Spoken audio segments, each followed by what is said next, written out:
ఆంధ్రప్రదేశ్ రాజకీయాల్లో మళ్ళీ Amaravati centre of స్టేజ్కు వచ్చేసింది. సాధారణంగా అసెంబ్లీ సమావేశాలు అంటే బడ్జెట్ లేదా ప్రజల సమస్యల మీద జరుగుతుంటాయి. కానీ ఇటీవల అనూహ్యంగా ఒకే రోజు ఒకే ప్రత్యేక సమావేశాన్ని ఏర్పాటు చేసి మరి అమరావతిని ఏకైక రాజధానిగా గుర్తిస్తూ కూటమి ప్రభుత్వం ఒక కీలక తీర్మానాన్ని ఆమోదించింది.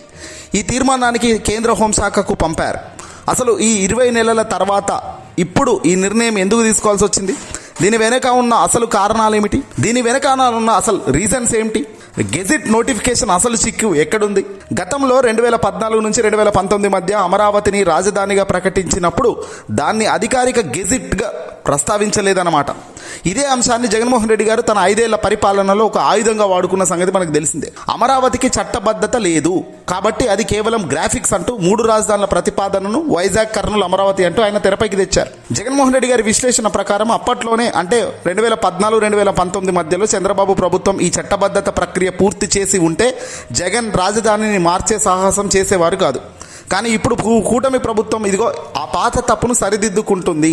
అమరావతికి కేంద్రం గెజిట్ ద్వారా కల్పించేందుకు కేంద్రం ద్వారా గెజిట్ హోదా కల్పించేందుకు ఈ తీర్మానం చేస్తుంది.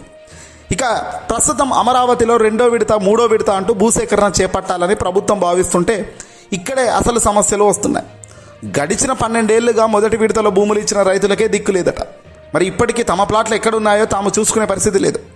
నామమాత్రంగా ప్రభుత్వం ఏదో ఇచ్చిన కాగితాలను పట్టుకొని బ్యాంకులోకి వెళ్ళి ఏదైనా తాకట్టు పెడదామనుకుంటే కూడా బ్యాంకు వాళ్ళు నిరాకరిస్తున్నారు.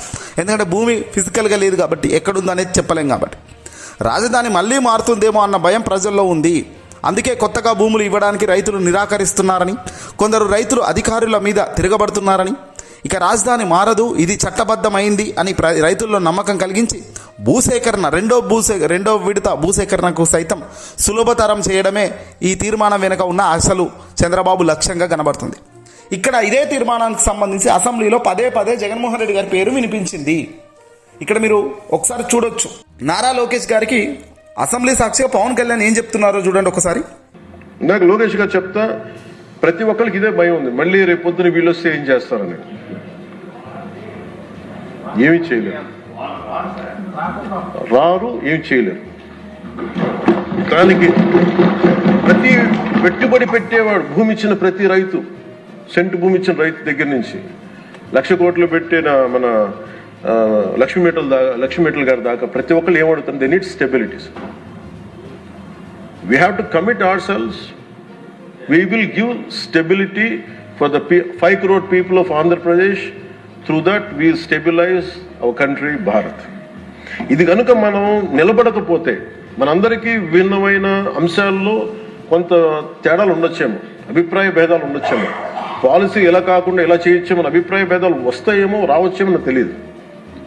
మీరు కూర్చోబెట్టి దీన్ని బలంగా ప్రజల దగ్గర తీసుకెళ్ళిపోయి ఇదంతా మంది ఒకటే నేల, ఒకటే రాష్ట్రం, ఒకటే భాష, ఒకటే జాతిని మనం బలంగా బల్లగుద్ది చెప్పకపోతే గెలుపు ఎక్కడ ఉంటుందంటే మన బలహీనత వాళ్ళ గెలుపు ఎదుగుతుంది. మన బలహీనత, మన అనైక్యత. వాళ్ళని చూసి మనం ఏం ఆలోచించగలరు? రేపు పొద్దున వీళ్ళు వచ్చేస్తారంటే ఎప్పుడు వస్తారంటే నేను చెప్తున్నాను మీకు, మనలోని అనైక్యత, మనలోని అవగాహన లోపం ఉంటే వాళ్ళకి ఆ బలం ఉంటుంది. అసలు ఆ పరిస్థితి మనలో రానప్పుడు అలాంటి పరిస్థితులు ఎప్పటికీ ఉత్పన్నం కావు. స్టెబిలిటీ ఫర్ దిస్, ఒక జనరేషన్ స్టెబిలిటీ ఇవ్వాలి మన ఆంధ్రప్రదేశ్. ఎస్, విన్నారు కదా, లోకేష్ గారికి నేరుగా పవన్ కళ్యాణ్ చెప్తున్నాడు, మళ్ళీ జగన్ వస్తాడని అనుకుంటున్నారు మీరు, మళ్ళీ ఆయన రారు అని పవన్ కళ్యాణ్ ఇక్కడ ఏదో హామీ ఇస్తున్నాడు.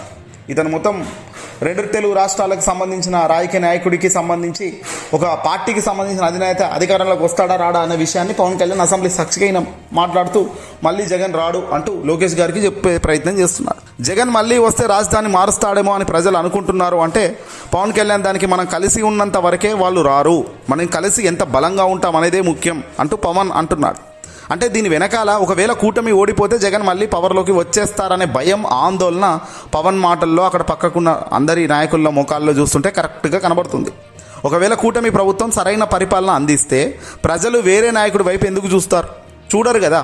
మరి అలాంటప్పుడు ఇంకా జగన్ వస్తారనే భయం ఎందుకయ్యా మీకు? అంటే ఇక్కడ క్లియర్గా కనబడేది ఏంటంటే మనం ఏదో ముగ్గురం కలిసి ఉన్నాము, అదృష్టం కలిసి వచ్చింది, అధికారంలోకి వచ్చాం. కానీ ఈ ముగ్గురం కనుక మనం విడిపోతే గొడవలు వస్తాయి. ఇక్కడ పవన్ కళ్యాణ్ గారు మరో ఒక పాయింట్ చాలా క్లియర్గా చెప్తున్నారు. గొడవలు వస్తాయి, రాకుండా ఉంటుందా అంటే ఖచ్చితంగా ఉండదు. కానీ ఇప్పటి వరకు వచ్చాయా రాలేదా పక్కన పెడితే రాకుండా ఉండాలని నాకు ఉంది. కానీ గొడవలు వచ్చినా కూడా దాన్ని తట్టుకొని నిలబడి కూటమిగానే ముందుకు పోవాలి అనేటట్టుగా పవన్ కళ్యాణ్ అసెంబ్లీ సాక్షిగా మాట్లాడుతున్నారు. అసలు అసెంబ్లీ సాక్షిగా పవన్ కళ్యాణ్ ఈ తరహా మాటలు వింటుంటే నిజంగా ఆశ్చర్యం కలుగుతుంది. నువ్వు చంద్రబాబు నాయుడుతో ఎంతకాలం కలిసి ఉండాలనేది ఫిక్స్ అయ్యావు కాబట్టి ఈ మాటలు వస్తున్నాయి. అంటే దీన్ని బట్టి క్లియర్గా పవన్ కళ్యాణ్ అయితే ఈ దఫా ఎన్నికలు అంటే ఈ వచ్చే 5 ఏళ్లలో ఖచ్చితంగా ఎలాంటి నిర్ణయం తీసుకోకుండా డిప్యూటీ సీఎం హోదాను ఇలాగే అనుభవిస్తూ రేపొద్దున నారా లోకేష్ ముఖ్యమంత్రి అయినా కూడా అవునవును మీరు చాలా బాగా చదువుకున్నారు, పెద్ద పెద్ద చదువులు చదువుకున్నారు కాబట్టి మీరు ఉండొచ్చు అని జైగొట్టే పరిస్థితే కనబడుతుంది తప్ప ఇంకోటి లేదు. అంటే ఇక్కడ పవన్ కళ్యాణ్ నమ్ముకున్న మరి 1000 కోట్ల సంఖ్యలో ఉన్నారు అంటున్నారు కదా అభిమానులు. మరి వాళ్ళ సంగతి ఏంటంటే వాళ్ళదేముంది? అభిమాని ఒక అధినేత పరిస్థితే, అధినేత ఆలోచన పరిస్థితి, అధినేత అన్వేషించే పరిస్థితి, అధినేత అన్వేషించే ఆలోచన ఇలా ఉన్నప్పుడు ఇక వాళ్ళ వెనకాల అభిమానుల సంగతి మీకు అర్థమవుతుందా? ఎగ్జాక్ట్.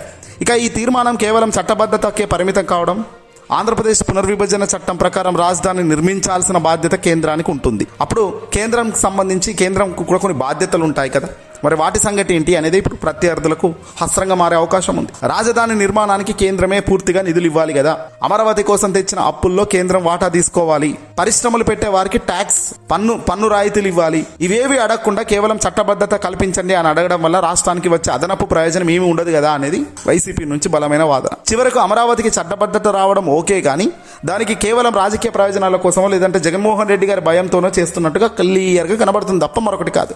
రేపు మళ్ళీ జగన్మోహన్ రెడ్డి గారు అధికారంలోకి వచ్చినా ఇదే రాజధాని అమరావతికి సంబంధించి ముందుకు పోయే పరిస్థితికే ఉంటుంది. దీన్ని తీసే రాకుండా చట్టబద్ధత కల్పిస్తున్నాం అనేది చెప్తున్నారు. కానీ అసలు ప్రజలకు రాష్ట్రానికి మెయిన్ కదా జగన్ పక్కన పెడితే. జగన్మోహన్ రెడ్డి గారి గురించి అంతగా ఎందుకు భయపడుతున్నారు? వైఎస్ఆర్సీపీ పార్టీ అధినేత జగన్మోహన్ రెడ్డి గారు ఒక నార్మల్ ఎమ్మెల్యేనే అని అన్నారు కదా, మరి ఆ ఎమ్మెల్యేని చూసే ఎందుకు ఇంత భయం? ఆ ఎమ్మెల్యేకి అసలు 11 సీట్లే అంటున్నారు కదా మీరే. అంటే మీరే ఒకవైపు అన్న 11 సీట్లు వస్తున్నా అసలు తను ఏమీ కాదని మీరే అంటుంటారు. మళ్ళీ తనంతే భయం వల్ల ఇలా చేస్తున్నామని మీరే అసెంబ్లీ సాక్షిగా ఒప్పుకుంటున్నారు. మనం కలిసికట్టుగా ఉండాలి, ఎంత బలంగా ఉంటేనే అంత బలంగా జగన్ రాడు, మనం కలిసి లేకపోతే జగన్ వస్తాడు అంటున్నారు పవన్ కళ్యాణ్ గారు. కానీ ఇక్కడ విషయం ఏంటంటే మీరు కలిసి ఉన్నారా కలిసి లేరా కాదు. ఇక్కడ ఒకటేందయ్యా అంటే పవన్ కళ్యాణ్ గారు జగన్మోహన్ రెడ్డి గారు ఓడిపోయారంటే అది మీరు ముగ్గురు కలిసి ఉన్నారు అని ఒకటే అనుకుంటే తప్పు. మీరు ముగ్గురు కలిసి ఉండడం అనేది ఒక ఎత్తు అయితే మరో 2-3 ఎత్తులు తనకు అనుకూలించలేదు కాబట్టి తాను ఓడిపోయారు. అందులో పైనున్న దేవుడి దయ లేకపోవడం, ఆ సమయానికి ఆ టైంకి మీకు అనుకూలంగా ఉండడం, ఆయనకు వ్యతిరేకంగా టైం కలిసి రాకపోవడం ఇక్కడ ప్రధాన కారణం. ఏదేమైనా మీరు ఎలా గెలిచారు ఏంటి అనేది చాలా అనుమానాలు ఉన్నప్పటికీ రాబోయే కాలంలో మీరు ముగ్గురు కలిసి ఉన్న జగన్మోహన్ రెడ్డి గారు అఖండ మెజార్టీతో కలిసే పరిస్థితి వస్తుంది. ఎందుకంటే మీరు చేస్తున్న పనులన్నీ ఇదిగో ఇలాగే ఉన్నాయి. కేవలం జగన్ వస్తాడు, జగన్ వస్తే జగన్ భయంతో మీరు చట్టబద్ధత చేయడం, జగన్మోహన్ రెడ్డి గారు రాకుండా ఉండాలంటే మేము ముగ్గురం కలిసి ఉండాలి, ఇవి చెప్తున్నారు. కానీ ఒక ప్రజలకు జగన్మోహన్ రెడ్డి గారు గతంలో తన ప్రచారంలో ఏం చెప్పారు? 2019 నుంచి 2024 దాకా పరిపాలించిన జగన్మోహన్ రెడ్డి గారు ఆ టైంలో తాను పరిపాలించిన తర్వాత ఒకటే ఒక మాట చెప్పారు, మీరు నన్ను చూశారు ఈ 5 ఏళ్ళు కరోనా కష్టకాలంలో చేసిన పనితీరు చూశారు, నిజంగా జగన్ అనేవాడు మంచిగా పరిపాలన చేసి ఉన్నాడంటే మీ ఇంటికి మంచి జరిగింది అని అంటే మీ బిడ్డ వైపు ఉండండి అన్నాడు. అంటే దాని అర్థం ఏంటి? మీ ఇంటికి కనుక ఈ ప్రభుత్వం నుంచి ఏదైనా లబ్ధి జరిగితే, ఈ ప్రభుత్వం నుంచి ఒక్క లబ్ధి అయినా జరిగినా ఆ బిడ్డ వెంట మీరు ఉండండి అన్నాడు. కానీ ఈరోజు ఇప్పుడుకి మీరు ఇంకా ముగ్గురం కలిసి ఉండే అధికారంలో రావాలని ఆలోచిస్తున్నారు తప్ప ప్రజలారా మేము చేస్తున్న మంచి ప్రజలు గెలిపిస్తారు, మీరు అంతా భయపడకండి అని అనడం లేదు, ఆ సాహసం చేయడం లేదు. అంటే దానికి క్లియర్గా అర్థమవుతుంది జగన్మోహన్ రెడ్డి గారికి మీకు ఉన్న తేడా ఏంటి, రాజకీయంగా మీ ఆలోచనకు ఆ జగన్మోహన్ రెడ్డి గారి ఆలోచనలకు తేడా ఏంటి అనేది ఇక్కడ క్లియర్గా కనబడుతుంది. పరిపాలన అనేది చేసి చూపించి ఆ పరిపాలన చూపించుకొని ప్రజల్లోకి వెళ్ళాలి తప్ప ముగ్గురం కలిసి ఉంటే చాలు అనుకుంటే దారుణం. అంటే మీరు ముగ్గురు కలిసి ఉన్నా ఎంత తప్పులు చేసినా ఏం కాదు అనేది పవన్ కళ్యాణ్ లాజిక. ముగ్గురు కలిసి ఉంటే ఎలాగైనా ఓట్లు వస్తాయి, అక్కడో ఇక్కడో కొంచెం అటు ఇటు అయినా కూడా జగన్మోహన్ రెడ్డి గారిని ఓడించవచ్చు అనే ప్లాన్ కరెక్టేనా? మీరు ఇలాగే అంటుంటే వాళ్ళు ఖచ్చితంగా రాబోయే కాలంలో ఇదే హస్రంగా తీసుకొని వాళ్ళు ముందుకు పోతారు.